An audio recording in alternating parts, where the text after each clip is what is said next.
Assalamualaikum warahmatullahi wabarakatuh. Salam sejahtera, salam damai semuanya. Selamat datang kembali di The One and Only Eikyo Media. Sebelumnya biar kalian gak ketinggalan seputar kita-kita, kalian bisa banget melipir ke akun Instagramnya Om Hige di @tresnayusa. Terus ada akun Instagramnya Eikyo Media di @eikyomedia, dan akun Instagramnya Om Herdi di @herdianniadi. Mohon maaf teman-teman semua kalau misalnya audionya masih dirasa kurang gara-gara mic Eikyo Media ini rusak, oke?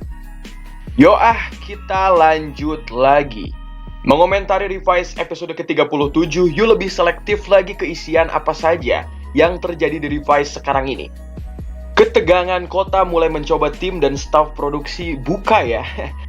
Menghadirkan beberapa titik kerumunan dalam 2 episode terakhir. Meskipun jujur dari segi keefektivitasannya masih belum bagus. Hanya memunculkan warga yang setengah diganggu aja, bukan semasif itu. Tapi nice try buat revise ya, daripada kota ini sepi.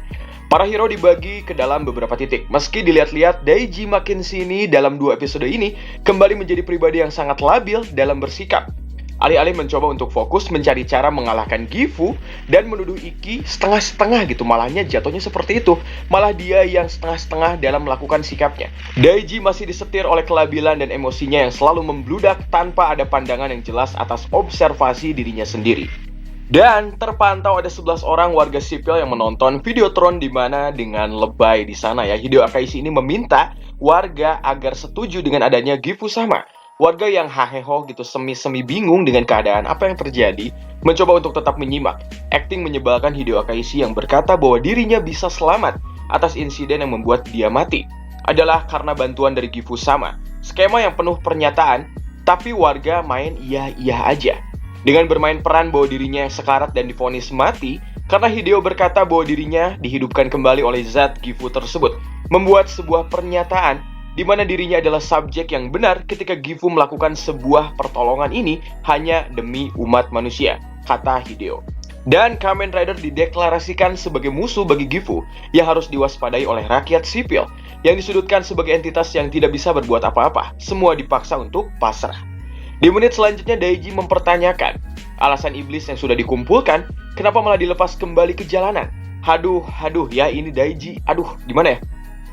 Seperti yang udah kita jelaskan di awal tadi ya, Daiji yang ngotot selalu mencari penjelasan atas apapun yang terjadi. Entah itu mau ke Ikki, ataupun ke Akaishi, ataupun ke siapapun gitu. Malah semakin membuat dirinya melangkah setengah-setengah.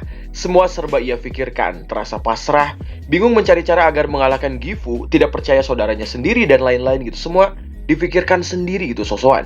Semua sok dibawa sendiri gitu. Semua sok, ya dia bisa gitu. Nyatanya enggak. Semua spiritnya terasa hambar. Dengan eksekusi seperti ini ngapain sih nanya ke penjahat utama? Alasan iblis dilepas dan nyerang manusia, kenapa nanyanya ke Akaishi gitu? Agak bodoh, terlepas dari apapun alasannya. Nah, di sini jelas-jelas dia setengah-setengah dalam bersikap. Menolong Akemi saja pada akhirnya dia nggak bisa. Manusia hipokrit dan naif Daiji-kun ini gitu ya. Kenapa jadi kayak berbeda banget sama episode-episode sebelumnya gitu. Kadang labil, kadang enggak, kadang aneh banget gitu. Kenapa Hantaki no Shita tadi jadi seperti ini gitu? Pembawaan di sini nggak kuat gitu, meskipun kita bisa mengerti bagaimana psikis yang dia rasakan. Alih-alih dia ingin mencari cara konkret dalam melawan Gifu sama dengan masih menjadi kesetnya Hideo Akaishi di Akademi Phoenix yang bobrok, tetap aja tidak menjadikannya sebagai penggerak yang membantu secara pasti. Lebih berguna obrolan Ikki dan George ya. Setidaknya mereka sudah tahu gitu dengan kehadiran sel Gifu dan kekuatan Gifu yang bisa menjadi base mengalahkan Gifu itu sendiri. George ini bisa membuat strategi membekukan Akemi Gift Deimos agar terciptanya Giffard Rex Vice Stem sebagai kekuatan pamungkas dari Revive dan juga Vice gitu, yang kalian pikir itu kayak Ultraman ya. Dan tapi itu sangat keren ya, sangat keren gitu ya. Di satu sisi ini George ini sangat-sangat membantu di sini, di art ini ya. Daripada terus menjadi keset ya, si Daiji ini dengan mental so ingin mencari cara konkret mengalahkan Gifu sama tadi. Sangat basi ya Daiji ya. Obrolan Ikki aja tidak coba ia dengar gitu, malah merasa itu cuma kata-kata kiasan. Dan setengah-setengah itu dianggap sebagai hal yang tidak berguna gitu bagi si Daiji. Agak kesel ya lihat develop karakternya dia kali ini gitu, kelabilan anak kedua ini. Tuh kan, di sini gerakan George meskipun nggak masif, dia tetap bisa berkolaborasi dengan semuanya. George dan Masumi memadukan teori di mana Akemi bisa menjadi manusia kembali sebelum akhirnya si bangke Akaishi ini malah ngebunuh si Akemi. Teori Masumi adalah sebuah hal yang George rasa masuk akal. Ini adalah jalan agar Giffard Rex juga bisa tercipta guna mengalahkan Gifu. Semua tim di weekend terasa jauh lebih berguna sekarang dibanding Daiji. Ya, daripada Daiji yang meladeni kroco iblis di basement gedung Phoenix nggak ada gunanya demi melindungi umat manusia katanya dengan tidak mengetahui mana urgensi yang benar. Daiji bisa aja gitu sebrengsek ini ditampilkan, tapi please gitu buat para director dan juga writer, dia itu bisa dibuat selogis seperti apa yang ia lakukan itu kayak ngotot, tapi tetap bisa pergerakannya kayak nggak gedein omong aja gitu.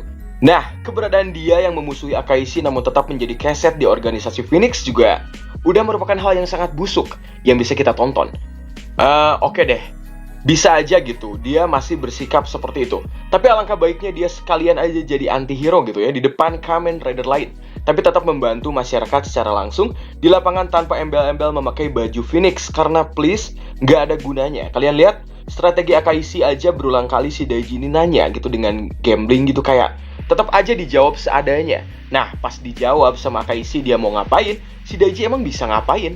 Shiki aja mau bantu Daiji malah bilang dengan setengah-setengah gitu, kau tidak bisa mengalahkan Gifu. Ya daripada lu mau diem di ketiaknya Akaishi juga sampai kapanpun kelemahannya nggak akan ke-expose. Terus aja malah Akaishi ini nampilin dan nakut-nakutin Daiji agar pasrah. So, bukan jalan yang baik untuk terus menjadi kapten di Phoenix. Walau dengan alasan naif mencari cara konkret lah mengalahkan Gifu sama kayak gimana lah, ya itu mending di skip aja ya, setupnya sangat jelek. Apalagi pas Sakura nanya apa gitu, Daiji malah memihak Akaishi gitu. Si Daiji malah sok tenang bilang demi perdamaian lah. Apaan demi perdamaian? Toh semua manusia yang tunduk juga bakal jadi the demit Gifu nantinya. Bakalan jadi wadah kayak iblis juga. Malah Akaishi bilang di depan muka Daiji secara langsung bahwa yang gak setuju sama proyek Gifu ini, manusianya bakal langsung dimatikan. Bukan masalah milih antara kebebasan ataupun kedamaian. Lewat alur iblis yang Daiji tahu sendiri bagaimana eksekusi si Akaishi ini.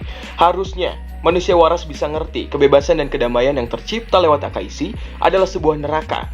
Makanya nanya gitu pilihan bebas dan damai ke Iki itu kayak gimana gitu. Pas dijawab oleh Iki, malah Daiji sosokan, ngeredahin dan gak mandang Iki sama sekali. By the way, kalian ngerti kan unek-unek ini gitu? Meski ini karakter developmentnya Daiji ya, tapi Daiji ini ditampilkan senaif ini. Setelah dia malah sangat kontra di 2 episode sebelum ini, dia ini berubah-ubah gitu. Kenapa karakternya jadi kayak gini? Karena mengapa development karakter di Revise ini kayak selalu nggak stabil gitu. Dan membuat kita tidak bisa mencerna bahwa orang selabil ini adalah potensi bahaya terbesar dari subjek bahaya yang dia takuti sendiri, ataupun yang orang lain takuti. Bukan masalah Daiji ini dibuat labil demi peran dan karakter utama dia di sini. Daiji ini si kacung Phoenix, ya. Lalu, kita skip aja ya si Daiji ini dulu ya. Pertarungan pun terjadi antara Iki melawan Gift Demas dan Sakura melawan murid si Gifu. Gitu, kekuatan ngeri ya dari si murid Gifu ini gitu. Regenerasinya ini sangat jauh lebih ampuh gitu, malah kayak di versusin sama Sakura gitu, pasti kalah ya.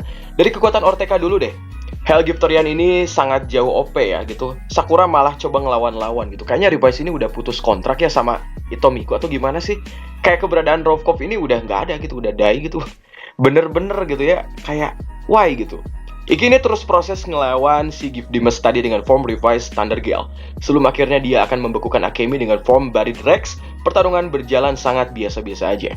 Obrolan di menit 12:54 adalah obrolan antara ayah dan anak ya, mengenai kekacauan dan kesedihan dari George, di mana dia sangat shock mengenai kenyataan bahwa ayahnya adalah bagian dari proses ini pada awalnya, sedari awal. Di satu sisi George ini merasa gitu bahwa lebih bagus kalau ternyata Masumi memang sudah mati. Namun di sisi lain, George berpikir jauh lebih logis bahwa keilmuan Masumi juga luar biasa dan semua sudah begini adanya dan mereka bisa berkolaborasi. Hingga akhirnya George ini luluh setelah melihat wajahnya Masumi yang penuh luka bakar. Dan alasan Masumi menghilang selama ini adalah karena semua ia lakukan untuk penebusan dosa dan kesalahannya, dan dia lalu bersembunyi ya di balik ini semua. Dia membuat weekend untuk membela kebajikan. Dia bergerak dengan masif saat kenyataan bahwa Iki berhasil menjadi Revise. Iki yang notabene adalah anak dari Genta, sebuah percobaannya di masa lalu, adalah jawaban Masumi atas tidak menyerahnya dia dengan apa yang dia lakukan di masa lalu. Luka bakar Masumi yang di sini hanya sedikit diperlihatkan, merupakan semua kegentingan yang terjadi di masa lalu. Sebuah alasan yang cukup jelas bagi George yang bergetar dengan apa yang sudah menimpanya. Cuma di sana George yang bilang yang punya luka itu bukan hanya kamu kepada si Masumi. Apakah ada hubungannya dengan sebuah luka bakar juga? Atau itu hanyalah makna kiasan ya? Sepertinya memang kiasan sih. Luka seorang anak yang sakit secara mental karena dihadapkan dengan kenyataan seorang ayah dan ibu yang tidak dia dapatkan di masa kecil. Bisa jadi dua cabang juga ya memang, tapi alasan jelas kayak luka bakar memang agak kecil sih. Kayaknya lebih ke kesakitan mental dan apa yang sudah dialami aja. Dilihat dari emosinya dan arah konteksnya juga. Lanjut lagi di sini ya masih ke Daiji lagi kayak dipermainkan gitu. Nggak guna banget ngelawan Kroco terus-terusan di basement. Udah tahu Akaisi yang kontrol itu semua. Masih kayak stay aja gitu kayak kenapa dia nggak langsung aja malah gabung bersama Weekend gitu. Terus dia simpen kayak kamera pengintai di setiap sudut yang didatengin Akaisi gitu. Biar semua dipantau di Weekend jadi jelas kayak pergerakannya kayak gimana daripada dia seperti kacung gitu datang kesetnya Hideo aja gitu. Nggak guna sumpah. Bisa aja sih ini adalah bridging ya, nanti si Daiji ini bakalan jadi iblis suruhan Akaisi secara full bisa aja. Tapi kalau setup cerita dan karakternya kayak gini terus menerus, maaf deh nggak dulu ya, boring. Sesekali nggak apa-apalah, ini mah terus gitu. Berepisodenya kayak hal seperti ini yang terjadi gitu ya. Lanjut lagi menit 14-17. Kini di sini gilirannya Hana dan Hikaru yang melawan para Kroco Deadman. Nah, Over Demons dan juga Aguilera beraksi sebagai Kamen Rider menumpas mereka semua. Aksi-aksinya ya biasa aja. Cuma Om Hige agak sedikit mengerenyitkan dahi ya. Di sini kayak di menit 17+3. Kita loncat ya. Di sana bisa ya kalian lihat sendiri ya. Saat kayak apa? Over Demons ini menggunakan kekuatan Mogura untuk mengebor jalan sampai terobos dan hancur itu jalan guna melawan para Kroco doang. Dan kalian perhatikan jalanannya hancur banget. Tapi aneh banget, aneh banget di menit 17.31. Setelahnya ini pas mereka mulai kecapean melawan para Kroco, si jalannya kelihatan kayak apa ya, mulus banget gitu, kalian lihat ya. Mulus banget kayak si Aguilera gitu. Nggak ada celah gitu, please. Kenapa nggak sekalian aja pas zoom out tadi, itu jalannya CGI-nya masih dipakai gitu. Jalan hancur kayak sedikit digambarkan kayak ini aneh banget kok bisa terus-terusan kayak gini gitu. Dah lah, capek ya. Lanjut lagi ya. Si Daiji udah mah labil, di sini kagak jelas, terus suuzon lagi. Dikira proses si Iki membekukan si ibu Akemi tadi buat dibalikin lagi menjadi manusia dan selnya diambil buat keperluan Weekend dan form terbaru dari Iki. Ini nih, ya kira Akemi bakal dibunuh dan ditumbalkan. Aduh, bener-bener ya. Si Daiji ini ya, aduh, nggak ngerti lah. Plot di mana Hellgifterian masuk setelah Sakura terluka ngebuat fokus Iki menjadi ke si Hellgifterian lah pastilah. Ya masa Sakura bakal dibunuh ya? Ya pasti ke si Hellgifterian. Dari situ si Akaisi ini kayak sudah melakukan hal terencana membuat keluarga ini juga seakan semakin pecah. Dia ini lalu datang diam-diam dengan portalnya Gifu langsung membunuh Akemi. Dar! Daiji yang setelah itu langsung datang ke sana masih sempat ya bertemu dengan Akemi yang mengeluarkan kata-kata mutiara khas orang yang mau mati. Di sana Daiji secara gak jelas memaki Sakura dan Iki. Daiji mengalahkan Iki atas semua yang terjadi dengan Akemi. Lagian numbalin Akemi juga jelasnya buat apa gitu kalau dipikir-pikir ya. Iki numbalin Akemi buat apa? Aduh, emang bakalan jadi sesuatu nggak nih gua tanya sama lu? Menumbalkan, membangkitkan, menambahkan, ini kayak berhubungan sama Akaisi dan para iblis kan? Menumbalkan ya, tumbal menumbal ini iblis gitu. Nih si Iki bisa apa gitu, bener gitu. Daiji kayak nggak guna banget di sini ya. Istilah menumbalkan mah buat apa gitu, apalagi ini contoh kasus ya. Menanganinya si George dan juga si Masumi. Pemikiran seperti itu kayak semacam apa dangkal gitu. George juga kan berhubungan baik dengan Akemi ya. Nggak ada guntreng atau apa selama di Phoenix yang nggak ada ya. Pasti juga kayak yang sudah-sudah kayak Aguilera dan si Julio deh. Sampai akhirnya jadi Hana dan Tamaki. Itu bukan ditumbalkan, malah dipisahkan biar jadi manusia lagi. Dasar Daiji si beban gitu, kok kemana gitu, cemana pikirannya ya. Apa sih kayak Kinoshita sang ini, si writer kita tercinta ini mau apa gitu. Kayak mau buat semacam konflik di arc menuju tamat, tapi alasannya gak masuk akal dan basi untuk development karakter gitu. Asli ini basi banget ya. Ini kasus Hiromi balik lagi juga Om Hige gak yakin berguna kayak what TF man gitu. Kayak aduh kenapa gitu, ini apa-apaan gitu.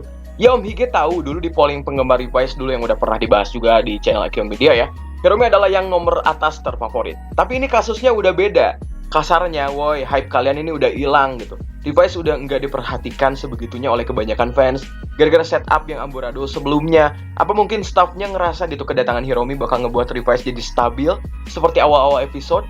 Well man, seriously, nggak semudah itu gitu.